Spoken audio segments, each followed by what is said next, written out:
Welcome. Thank you for joining us for our information session on our Neuroinclusive Leadership Series. And this program is really tailored to corporate leaders who are forward thinking and considering a future of work that includes all types of minds. We welcome everyone in the chat. First, to say Happy New Year. We're very excited to just have a fresh start to a new year. And if you'd like to drop into the chat your name, your role, the organization, and where you're joining us from, I'll start. I'm Jessica Lee. I'm Executive Director and co-founder of NeuroTalent Works. And I'm located in San Diego, California. Matt, I'll hand to you too. Yeah, thanks, Jessica. Thanks, everyone, for joining. My name is Matt Ledger. I am the Director of Strategy and Growth here at NeuroTalentWorks. Been with the organization for a little over 5 years, which is crazy to think about. And I am joining from the Boston area in Massachusetts. So I'm on the other side of the country. So it's great to be here. Looking forward to this. Yeah, thank you. And for anyone who's new to NeuroTalent Works and our organization, just really high level, we are a nonprofit and we are focused on partnering with organizations like many of the ones you work at to advance neurodiversity inclusion and to connect employers to a neurodiverse talent pool. This is our 9th year, so we're coming close to a decade as a leader in this work. And we'll share more of why we're leading this program, but we're really taking the expertise and the knowledge that we have gained over the last decade and bringing it to more organizations. And we have thousands of candidates across the country in our neurodiverse talent pool and work with many organizations to staff and hire from our community. You can see some of our partners that are at the bottom of the screen here that we're so grateful to have worked with over the last few years. So, what is the Neuroinclusive Leadership Series? This is a 6-month program with 3 dedicated tracks or cohorts for inclusion and belonging leaders, for human resources leaders, and for employee resource group and business resource group leaders.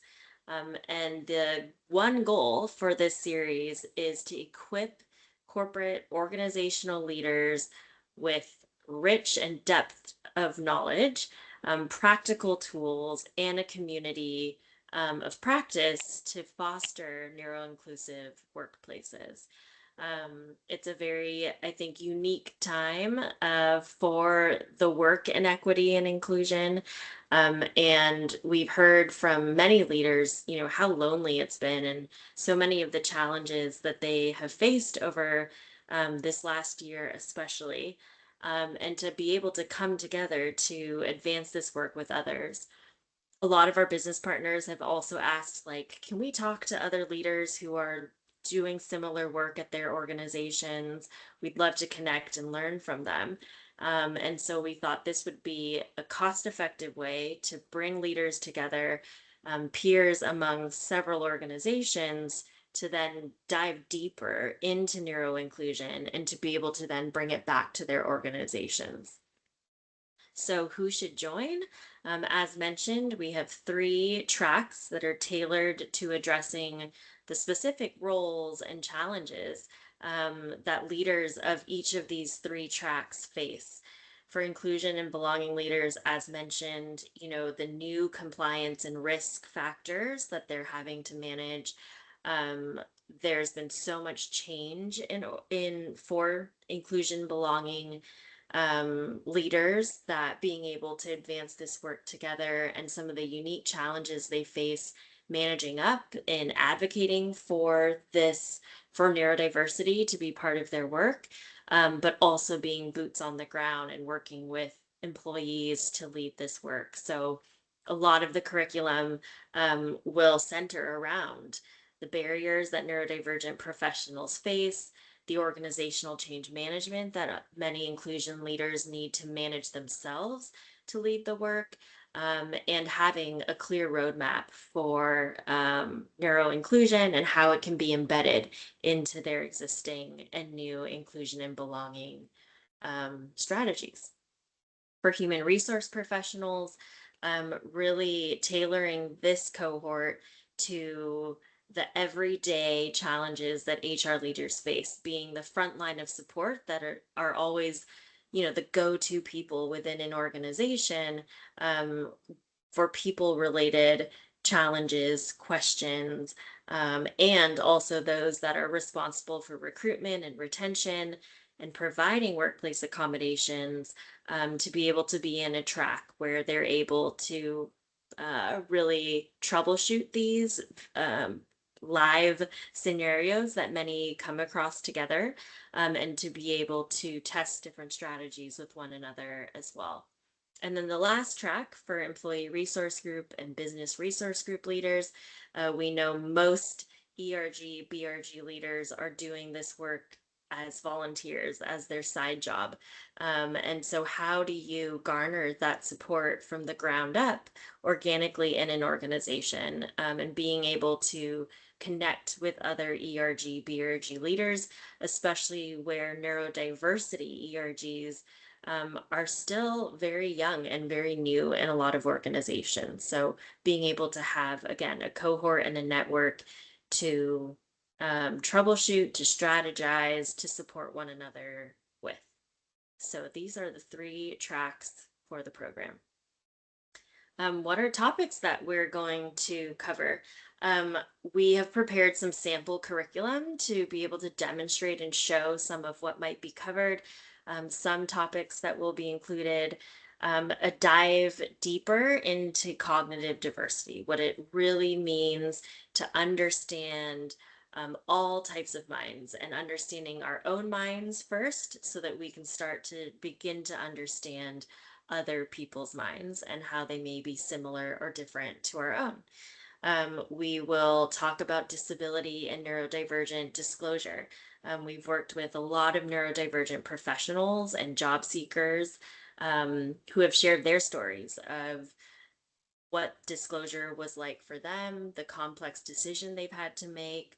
And then as HR leaders, as inclusion and belonging leaders, how do you then build workplace accommodations processes that are going to be the most helpful for neurodivergent professionals? We'll also cover topics in neuroinclusive leadership, and for people managers, how do you equip them to be most effective to manage neurodivergent employees and how to support them in doing that? We cover common communication clashes that we've seen and learned. And a lot of these things are addressed through universal design. That what helps one oftentimes helps many. And so many of the managers that we've worked with have told us, these strategies and these practices are just helpful for my whole team. It's made me a better manager to my entire team. And so we'll be sharing those universal design practices as well as best practices in talent acquisition and talent retention, and then organizational change management being a pillar, a key pillar to cohorts. And so much of the work is managing multiple stakeholders to advance neuroinclusion forward. So we'll include, yeah, be discussing topics, um, these topics and others.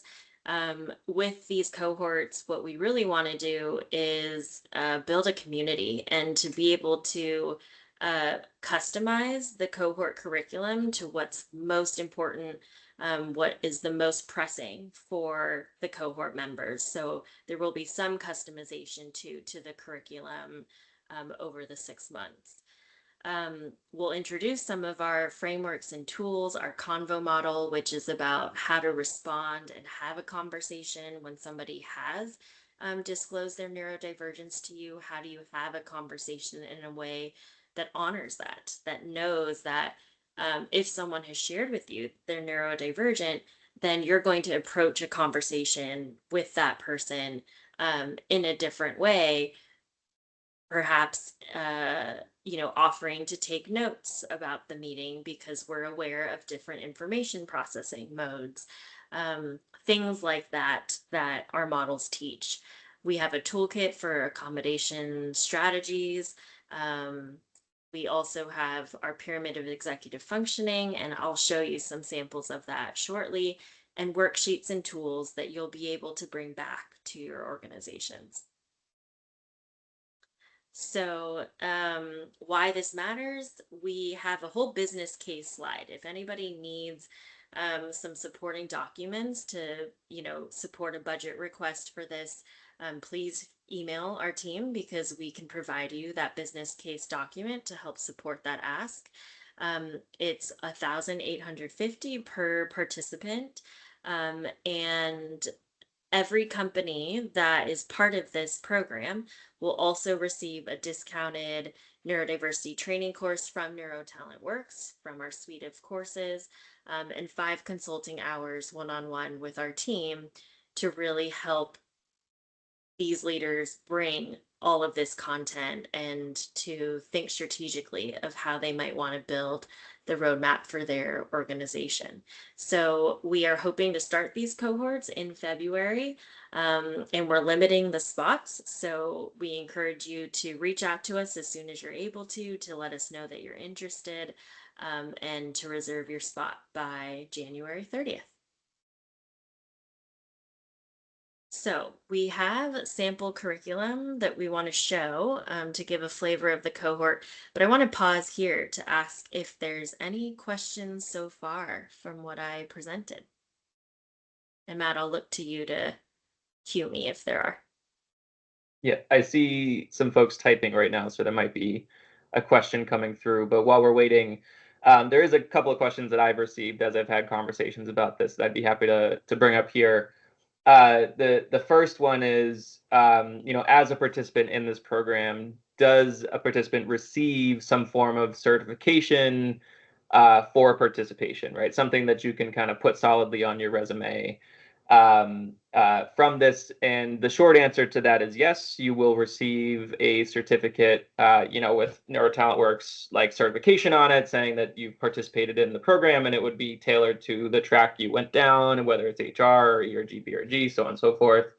And we're also happy to serve as kind of a reference for that. If you need validation, if your employer needs to call us and validate that this is, something that you actually did, we're happy to do that for you. There is one question in the chat from Brenda about the cost information. So I don't know if you want to go back to Sure. the slide on that really quickly, and just reiterate kind of the cost of the program. Yeah, so it's 1,850 per participant. So if your company wanted to send one person to each of the 3 tracks, it would be 1,850 per person per track. And if there is a large group of people, we're always open to discussing, volume discounts as well. Great. And if there is a follow-up question to that, feel free to type that in the chat. Great. With that, did you want to move forward with the curriculum, or I have one or two other questions I've been asked that I could bring up as well? Oh, yeah, let's bring those up first. Okay, sure. So after another question that I get is after the program is over, is there some form of like alumni program or continued engagement so that folks who kind of met each other and connected during this 6 months are able to kind of stay connected in some form of dedicated, space or program for that? Yeah, yes, definitely. One of the things we are exploring right now is the right tool for like community conversations. We're looking at Slack, and I think there are a couple of others that allow that continued community to build. And my hope would be that as we run this on an annual or biannual basis, that community is just going to grow, and that the tracks will actually be able to connect with one another also and lean on each other. So, yes, we fully intend that. Great. And one last one that I often get is, and you kind of touched on it with the consulting hours here, but feel free to expand on it, is what type of support, if any, do individuals or companies get post-training to actually bring the practices learned in the cohort to their actual workplaces? Yeah, so yeah, these consulting hours will be really customized to each organization. We have a few organizations that are already interested and signing up for the program, and everyone's at very different stages. So, um, some organizations that are more mature in their neuro inclusion work, where we might dive deeper into like one specific topic. Workplace accommodations seems to be the topic that we tend to consult the most on, of like what is a um, better process that can be designed in a company for employees to actually use the accommodations process, because many do not. Um, and so, yeah, we would use these hours to really customize. Others who want us to like help build that roadmap for what does this look like over the next 2 to 5 years. We have a template that we have, and that will be provided to the cohorts, and then to like build upon that for that organization, and oftentimes aligning to the strategic priorities of the company, so that it stays aligned with where the company is moving forward with their product or services too.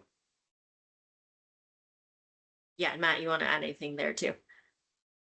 No, I think you covered it pretty good. I think this is one of the things that will really bring the most value from the training, right? Is the hands-on support we're offering post-training, because Mm, we all know we all participate in trainings that happen kind of outside of our actual day jobs, and then when we go back, we might think about those things for a short period, but then have a hard time translating those skills to the actual workplace. So this is yeah, this part has intentionally been built into the program so that what you learn in this program actually makes it to your workplace. yeah, And we also have additional services outside of this, which would be an additional cost. But if you want to have some form of ongoing engagement, and we have like coaching services, for example, where if you want some ongoing support from someone who's an educational therapist and is great at mediating, workplace issues yeah, that emerge between managers and talent and so forth, things like that, we have other types of supports. Available to you. This isn't the only thing we do, right? There's lots of other things that we can bring to help out too. Of yeah, definitely. Yeah, thank you for adding this. course. Right. Any other questions so far? Not at the moment. Okay. I will show a preview then of some of our curriculum. And starting first with personal leadership. So, what I'm really excited about for these cohorts, and what I should mention is I was part of um, I'm still actually part of a diversity, equity, and inclusion, like women's circle, all of last year, and I'm continuing it into this year. And it's been so helpful. It was really helpful for me to be with peers. And it's part of what inspired us to run these cohorts. But it all comes back to first starting with ourselves, and our own personal why and reasons that we have chosen to be in the work that we're doing. In all three tracks, it is so people focused. It is so much focused about giving and helping others. And I know it's cliche about, putting the oxygen mask on yourself first, but that is really what is required in this day and age. And our goal, as you see here on the screen, is the calm brain of a calm nervous system. And this is just the foundation for all of us to do our best work.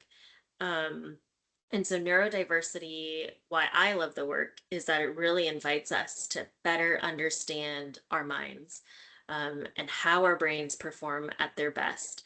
And so, we'll start with exploring first, why are you joining this program? what has driven you to be here, what are challenges that you're facing, and what are your goals personally and for the organization, and to understand your own mind first, so that we can start to understand how someone else's might work. Um, so, one of our workshops and trainings we have is called, excuse me, Understanding All Minds. And we use this example of an iceberg. And oftentimes, what's noticed is above the line, let's say. And for so many neurodivergent individuals, I think the greatest misunderstandings that have come from for our community is from social fluency, from certain behaviors, certain ways of communicating that are less typical. And so for our job candidates, that's oftentimes what is being, what's ruling them out as strong job candidates. It's, yeah, the reason that many neurodivergent individuals might not feel included in the workplace, because of how social settings are set up, or the social expectations that come from picking up on cues, that not all of us can do. So we dive into these cognitive dimensions. What are the actual components in a social situation? And that social fluency is not something that just comes easy for all of us. So, how do we understand that and unpack that? Then there's dimensions of our minds that are not noticed. So, perspective orientations. Some of us who are more attuned to the details, versus being more holistic and seeing the bigger picture. Um, Not all of our brains do that the same way. And many neurodivergent individuals that we meet and that we know are more literal and more direct, or are very holistic and very abstract. And so, how do we understand that about our minds? And then, how do we communicate with each other based on that? How do we work with each other based on that? The third dimension of information and sensory processing. Our brain is taking in information all the time in multiple modes. And what are all the components of that? And then again, how does that show up in the workplace? And then executive functions, which this is actually the base and probably the one of the more important parts for the workplace. All the functions that help us to plan our tasks, to organize, and actually, the next slide is our pyramid of executive functioning. So, how do we understand all of these dimensions of our minds? And we dive deeply into this. That calm nervous system that I was talking about is the base of the pyramid here of, when we are emotionally dysregulated, when we are facing high stress, which many of us are in our jobs. What do we need to have that base solid? Because if any of this is off and tilted, everything, all the other functions above are going to be compromised. And this is just neuroscience that we know. And so, again, the cohorts are an opportunity to explore this for ourselves so that we can then also support our neurodivergent peers, um, and colleagues, who might struggle with some of this. Attention span is the first component or dimension of our mind that's often compromised when we're dysregulated. And then thereafter, some of these other functions. Um, and for all of us, we need different strategies to manage our tasks, to remember what someone has said to us. And so, again, a time and a space to understand this more deeply. An example here of our information processing, you'll learn about the different modes of information processing, and then start to consider, um, that an example here, that we all have ease and challenges in these information processing modes. We all use all of them oftentimes, but naturally our minds have ease in some of these and challenges in others. And for many neurodivergent professionals, um, the ease and the challenges may be more pronounced. Um, so, what's an example? For someone who has an auditory processing ease, like all they have to do is listen. They can hear it one time, and they only need to hear it one time. For others, myself, it's a challenge. And I'll hear someone talking about something, and I'm the one in the meeting, like, I hope someone's writing this down, or I hope I have a way to reference this back later. Um, and so again, all of us just have these different ease and challenges. And what we want to create in the workplace is teams that can talk about how their minds work. And to then get the workplace supports that are going to be helpful for them.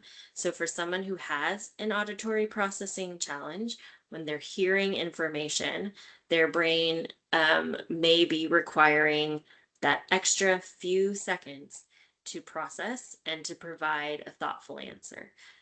So, providing pause, allowing that, normalizing processing time.